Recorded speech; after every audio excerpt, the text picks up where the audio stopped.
बिस्मिल्लाहिर्रहमानिर्रहीम सकरन जी आवाम के असां एसएसपी तनवीर तुने साहब जी तरफ़ां मैसेज जारी कयोसीं त जेका बि व्याज में फाथल आहिनि ग़रीब माण्हू बेवाऊं फाथल आहिनि ऐं ख़ासि तौर ते एसएसपी तनवीर तुने साहब जेको आहे त ग़रीब गुरबा जेको व्याज में फाथल आहे उन लाइ मां वरी साहब जी तरफ़ां उनखे ग़रीब गुरबा खे मैसेज ॾींदुसि त जेकॾहिं तव्हां फाथल आहियो ऐं तव्हां जेको आहे ॾिजो न असां तव्हां सां गॾु आहियूं ऐं तव्हां थाणे ते कंप्लेन कयो ऐं असां तव्हांजी मदद कंदासीं।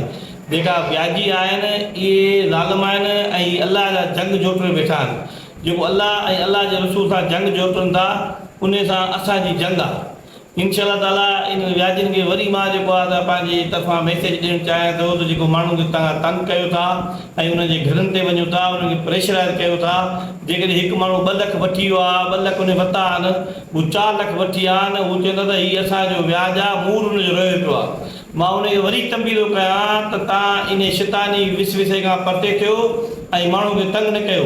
जेकॾहिं अलाह जो अज़ाब नाज़िल थियो ऐं पुलिस जी लठ तव्हां ते हली व्याजनि ते मां तव्हां सां अहिड़ो हशर कंदुसि तारीख़ में कंहिं बि तव्हां सां व्याज सां न कयो हूंदो। इन करे मां व्याजी जेका बि ग़रीब गुरबो फाथल आहे ॾिजो न।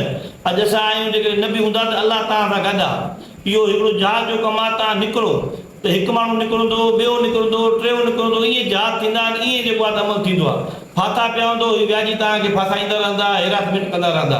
ॾिजो अलाह जी ज़ात खां कंहिं बि व्याजी खां न ॾिठो तव्हांजे दिलि में जेको आहे त बहितरीनु पुलिस ऑफिसर एसएसपी तनवीर तुने जहिड़ो ऑफिसर मौजूदु आहे। तव्हांखे दुनिया जी कंहिंखां बि ज़रूरत न आहे। ज़िंदगी मौत अलाह जे हथ में आहे व्याजनि जे हथ में न अथव। इन करे हिमत कयो ऐं पंहिंजी जान ऐं पंहिंजे बचनि खे इन्हनि व्याजनि खां आज़ादु करायो।